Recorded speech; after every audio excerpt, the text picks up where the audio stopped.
Hello all, welcome to I dream career path. This is Chiranjeevi, competitive exams mentor. ఇక phase 3లో భాగంగా ఆంధ్రప్రదేశ్ ప్రభుత్వం నుంచి October 15కి అయితే గ్రూప్ 2 గాను నోటిఫికేషన్ రానుంది.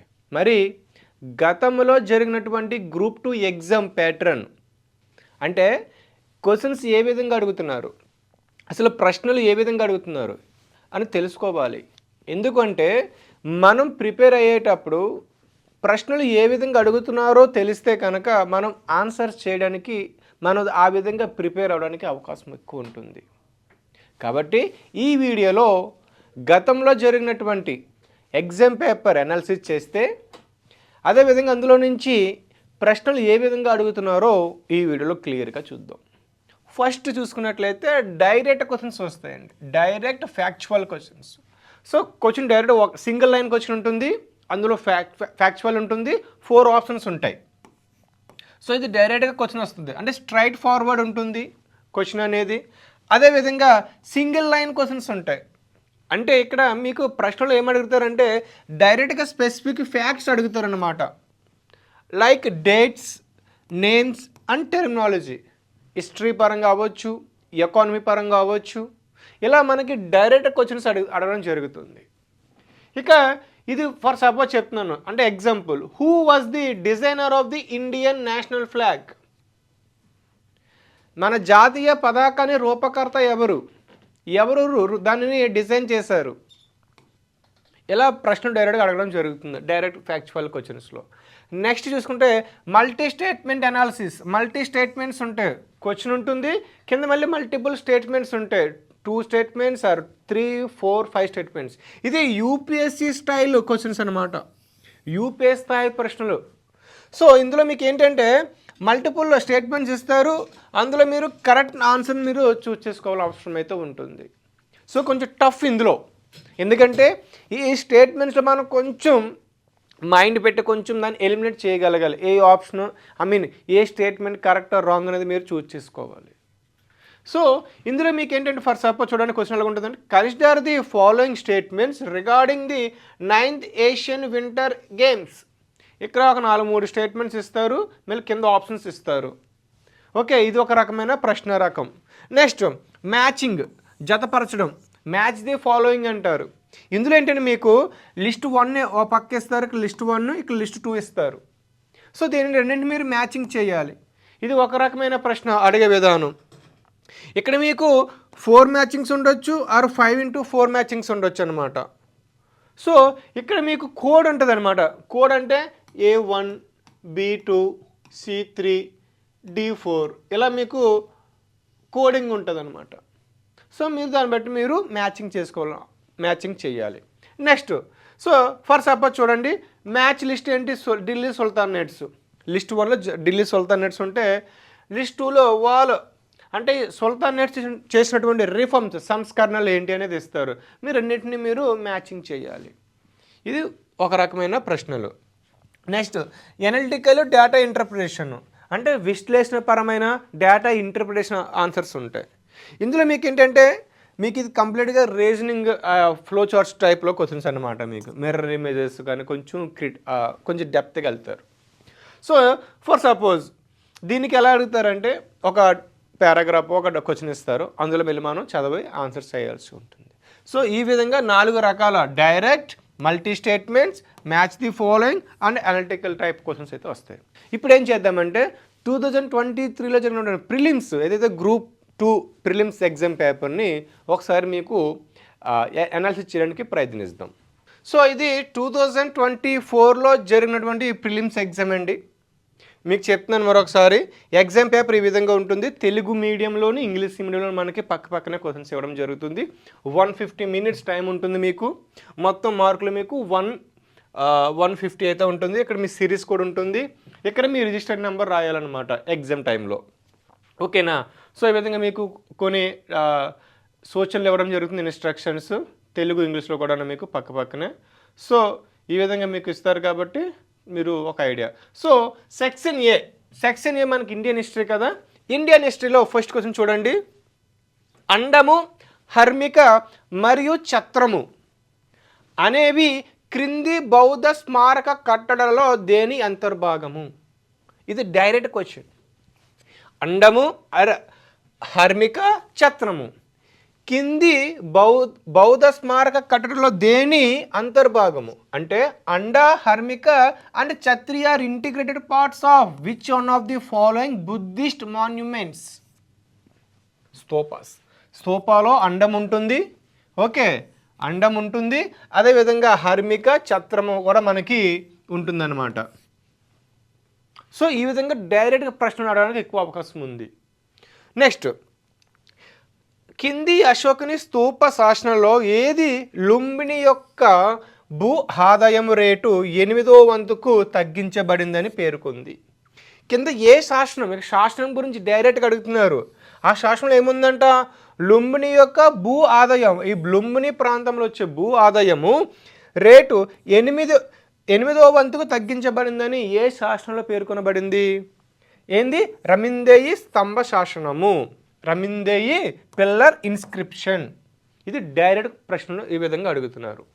సో కాబట్టి మీరు చదివేటప్పుడు ఆ కీ టెర్మినాలజీని మీరు గుర్తుపెట్టుకోవాలి, ఓకేనా? ఇది డైరెక్ట్ ప్రశ్నలు ఈ విధంగా అడుగుతున్నారు అనమాట. ఇక నెక్స్ట్ చూసుకున్నట్లయితే ఇంకొకటి ఇక్కడ చూడండి, స్టేట్మెంట్ టైప్. క్రింది ప్రకటనను పరిగణించండి. Consider the following statements. So ఇక్కడ క్వశ్చన్ ఇచ్చారు కదా, ఇప్పుడు క్వశ్చన్స్ ఇక్కడ 3 ఆప్షన్స్ ఇచ్చారు. ఏంటది? 3 స్టేట్మెంట్స్. హుమయూన్ ప్రముఖ చిత్రకారులైన మీర్ సయీద్ అలీ మరియు అబ్దుస్ సమీదులను ఇరాన్ నుండి ఢిల్లీకి తీసుకువచ్చారు. అంటే ఈ ప్రముఖ చిత్రకారులను ఇరాన్ నుండి ఢిల్లీ తీసుకొచ్చారు, అవునా కాదా?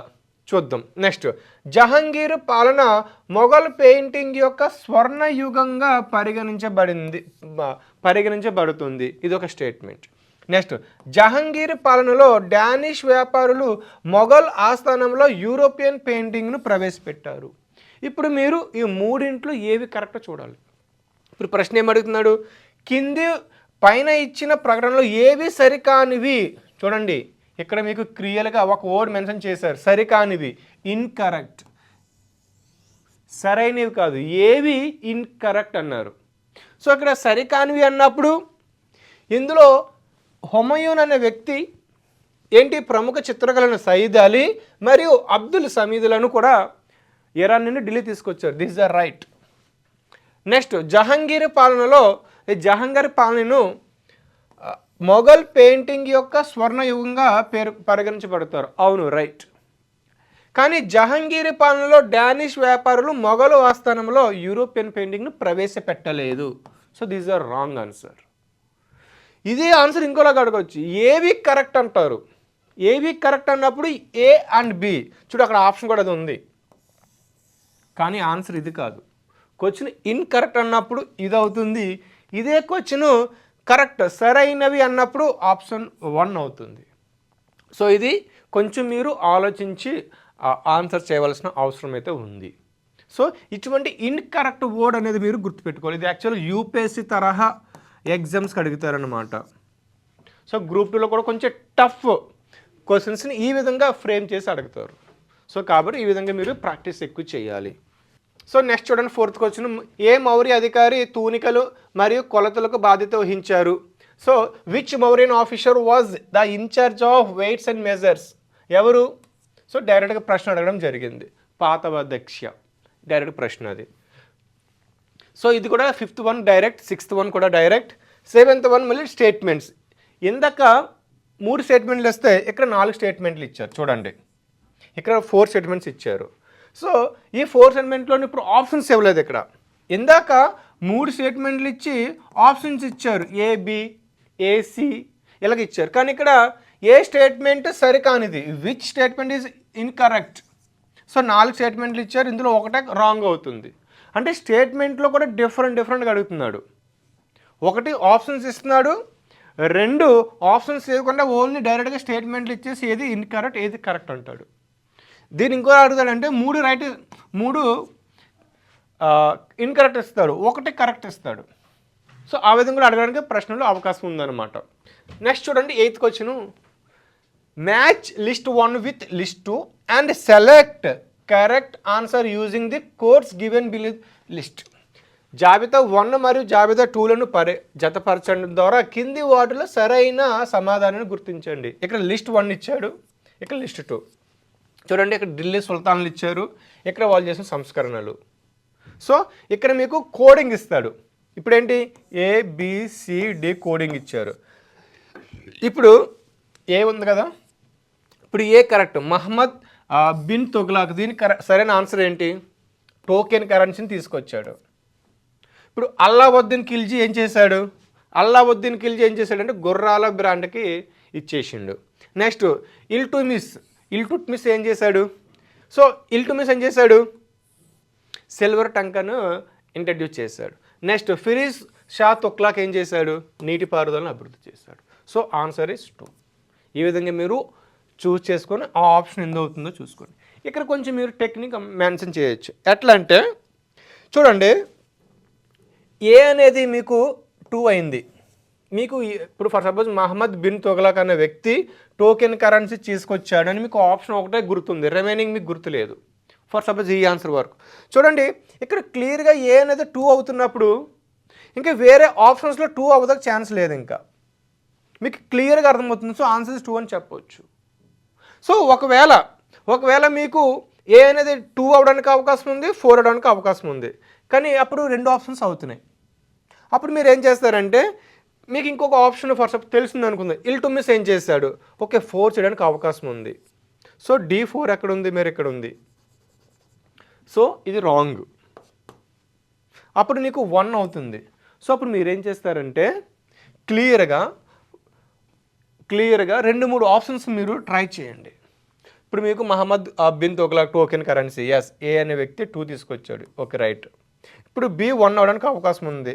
B1 ఏంటి, ఇక్కడ అల్లావుద్దీన్ ఖిల్జీ గుర్రాల బ్రాండ్ తీసుకొచ్చాడు, మీకు ఐడియా లేదు, పక్కన పెట్టండి.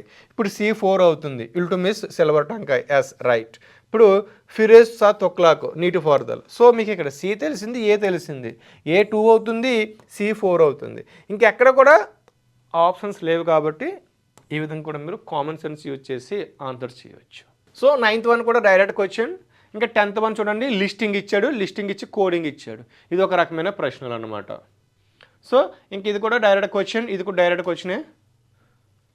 సో ఇక్కడ చూడండి, డైరెక్ట్ కూడా సేమ్ క్వశ్చన్ ఇచ్చాడు, ఇక్కడ డైరెక్ట్ మ్యాచింగ్ ఇచ్చాడు. ఇది మ్యాచింగ్లో 2 టైప్ ఆఫ్ క్వశ్చన్ అనవచ్చు. ఎందుకంటే లిస్ట్ 1 లిస్ట్ 2 ఇచ్చి కింద కోడింగ్ ఇచ్చాడు, కానీ ఇక్కడ ఏంటి డైరెక్ట్గా ఇచ్చేసాడు. ఇందులో సరైన వాటిని మాత్రమే మనం ఆన్సర్ చేయాలి. చూడండి, ఇక్కడ ఏమన్నాడు, కరెక్ట్ పేరుని మనం చేయాలన్నమాట. సో ఇక్కడ కర్ణాటక యుద్ధాలకు సంబంధించి ఇక్కడ కింది జతలను పరిగణించండి అన్నారు. సో ఇక్కడ యుద్ధాలు జరిగే 3 యుద్ధాలు ఇచ్చాడు. ఇక్కడ దానికి సంబంధించినటువంటి ఒక అనుబంధ ఒప్పందం గురించి ఇచ్చాడు అనమాట, అసోసియేటెడ్ ట్రీటీ గురించి ఇచ్చాడు. ఇక్కడ కానీ చూడండి, ఇక్కడ ఏవి సరిగ్గా పోల్చవాయి, ఏవి సరిగ్గా ఉన్నాయి అంటే ఇక్కడ 1 మరియు 2, లేదంటే 2 మరియు 3, లేదా 1 మరియు 3, లేదంటే మొత్తం ఏమీ కాదు అన్నాడు. ఇక్కడ కూడా మీరు కామన్ సెన్స్. ఫర్ సపోజ్ మొదటి కర్ణాటక యుద్ధం మీకు ఏ ఒప్పందం జరిగిందో మీకు ఐడియా ఉంది, ఏందో ఒప్పందం, ఫర్ సపోజ్ దాన్ని బట్టి మీరు ఆన్సర్ చేయాల్సి ఉంటుంది. ఇప్పుడు నెక్స్ట్ మొదటి కర్ణాటక యుద్ధము ఐక్స్లా చాపలే ఒప్పందం జరిగింది. సో అదేవిధంగా 3వ కర్ణాటక యుద్ధంలో పారిస్ ఒప్పందం జరిగింది. సో నీకు ఇక్కడ ఏంటి, నీకు కేవలం ఇది ఒకటే గుర్తుంది, లేదంటే ఇది ఒకటే గుర్తుంది. సో అప్పుడు 1 రాయడానికి అవకాశం ఉంది. సో ఇది రాంగ్, ఇది రాంగ్. ఇప్పుడు 2 లేదంటే 3 ఆప్షన్లో ఒకటి చూస్ చేసుకోవాలి నువ్వు. ఇప్పుడు 2వ కర్ణాటక యుద్ధం ఎండంబో ఒప్పందం జరిగిందా లేదా, కన్ఫ్యూజన్. ఇప్పుడు 3వ కర్ణాటక యుద్ధం జరిగిందా లేదా, ఇలాంటి ప్రశ్నలు వచ్చినప్పుడు కొంచెం డైనమలో పడతారు. అప్పుడు మీరు ఏం చేస్తారు, సో కొంచెం మీరు ఇటు నాటి మీద కొంచెం ఫోకస్ చేసి మీరు జాగ్రత్తగా ఒక 2 ప్రశ్నలు వచ్చేందుకు మీరు అనాలిసిస్ చేయాలన్నమాట. అంతేగాని మీరు దీన్ని క్లిక్ చేసేసి మీరు దీన్ని బబుల్ చేయకూడదు. ఒకసారి ఆలోచించండి అన్నింటిలో ఏంటి అనేది. జస్ట్ బ్రెయిన్ స్టార్మింగ్ చేస్తే మీకు ఆన్సర్ దొరకడానికి ఎక్కువ అవకాశం ఉంటుంది. సో ఈ విధంగా కూడా మీరు కొన్నిసార్లు ఆన్సర్ చేయడానికి అవకాశాలు ఉన్నాయి. సో నెక్స్ట్ డైరెక్ట్ క్వశ్చన్, ఇంక ఇది కూడా డైరెక్ట్ క్వశ్చన్ అనమాట. So same listing coding matching టైప్లో ఇవ్వడం జరుగుతుంది. సో ఈ విధంగా ఇక్కడ చూడండి కొంచెం ఇక్కడ మార్చాడు. ఇక్కడ క్వశ్చన్ ఏంటంటే క్రింది సంఘటనలను సరైన కాలక్రమానుసారం అమర్చండి, క్రొనాలజికల్ ఆర్డర్లో సీక్వెన్స్లో పెట్టమంటున్నాడు. సో ఇది ఒక టైప్ ఆఫ్ క్వశ్చన్. ఇది డైరెక్ట్గానే ఇది ఎప్పుడు జరిగిందో మీరు ఇయర్స్ గుర్తుండాలి. ఆ ఇయర్స్ కాలక్రమాన్ని బట్టి మీరు గుర్తుపెట్టాలి. ఫస్ట్ ఏంటి, చౌరీ సంఘటన జరిగింది. ఆ తర్వాత గాంధీ ఇర్విన్ ఒప్పందం ఏ ఇయర్లో జరిగింది. నెక్స్ట్ 4th పూనా ప్యాక్ట్ జరిగింది. నెక్స్ట్ లాస్ట్లో క్రిప్స్ మిషన్ జరిగింది.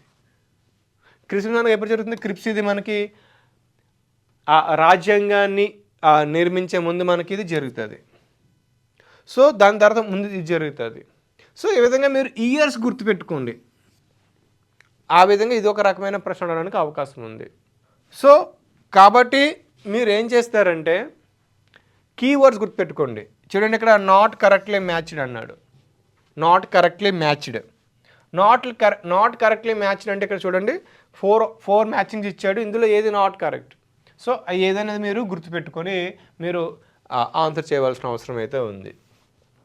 సో ఈ విధంగా ప్రశ్నలు మీకు గ్రూప్ 2లో అడగడానికి ఎక్కువ అవకాశం ఉంది. ఇంకా మేబీ మార్చొచ్చు, మార్చకపోవచ్చు. కాబట్టి ఏ అనేది ఏం చేస్తుందంటే ఇక్కడ గమనించాలి మీరు, రకరకాలుగా ఇస్తుంది, ఇంకా బియాండ్ దట్ ఇస్తుంది. అది హెల్ప్ తీసుకొని మీరు ఫస్ట్ ఇక్కడ జరిగినటువంటి ఎగ్జామ్ ఏదైతే జరుగుతుందో దీన్ని బేస్ చేసుకొని మీరు ఎక్కువ ప్రాక్టీస్ చేయండి. ఒక ప్రముఖ కోచింగ్ సెంటర్స్ ఏమైనా ఉంటే కనుక అవి ఇచ్చే ఇన్స్టిట్యూట్స్ ఇచ్చే టెస్ట్ సిరీస్ని ప్రాక్టీస్ చేయండి. అప్పుడు మీకు మాత్రం చాలా హెల్ప్ అవుతుంది. సో టెస్ట్ సిరీస్ని ఎక్కువ మీరు రివైజ్ చేయండి. ఇటువంటి మీకు 2016లో జరిగింది ఎగ్జాము, 16లో జరిగింది, అదేవిధంగా 18లో జరిగింది, నెక్స్ట్ 23లో కూడా మనకి 24లో కూడా ఎగ్జామ్ జరిగింది. కాబట్టి ఈ 3 పేపర్లు ఒకసారి మీరు అనాలిసిస్ చేయండి. ప్రిపరేషన్ స్టార్ట్ చేసినా సరే, ప్రిపరేషన్ స్టార్ట్ చేద్దాం అనుకున్న బిగినర్స్ కూడా సరే, మీరు ఫస్ట్ మీ ప్రిపరేషన్ చేసే ముందు అసలు ఈ 3 పేపర్లు చూడండి. అప్పుడు మీకు ప్రశ్నలు ఏ విధంగా అడుగుతున్నారు, ఏ విధంగా మీరు ప్రిపేర్ అవ్వాలో మీకు అర్థమవుతుంది. సో నేను నెక్స్ట్ వీడియోలో ఏం చేస్తానంటే దీన్ని మొత్తం సబ్జెక్ట్ వైజ్గా నేను అనాలిసిస్ చేస్తాను విత్ ఎక్స్ప్లెనేషన్స్తో. సో ఇక ఈ వీడియో నచ్చినట్లయితే లైక్ చేసి షేర్ చేయండి. Thank you all. And for more videos, Please subscribe to iDream. Please subscribe to iDream. Please subscribe iDream. And please subscribe to iDream. For more videos, subscribe to iDream. please like, share and subscribe to the channel. Congratulations, iDream. Subscribe to iDream. Subscribe to iDream. So subscribe to iDream Media. iDream ki iDream team andarki huge congratulations. Please subscribe iDream Media. Please subscribe to iDream. Subscribe iDream. Please subscribe to iDream. iDream అంటే నా కళల channel subscribe చేసుకున్న నోరు తిరుగుతలేదు, మీరైతే గంట గుర్తు కొట్టండి. For more such videos, please subscribe to iDream. Subscribe to iDream. Please subscribe to iDream. Please subscribe iDream Media. Please do subscribe to iDream. Please subscribe to iDream Media. For best entertainment and information, please subscribe iDream. And don't forget to subscribe to iDream.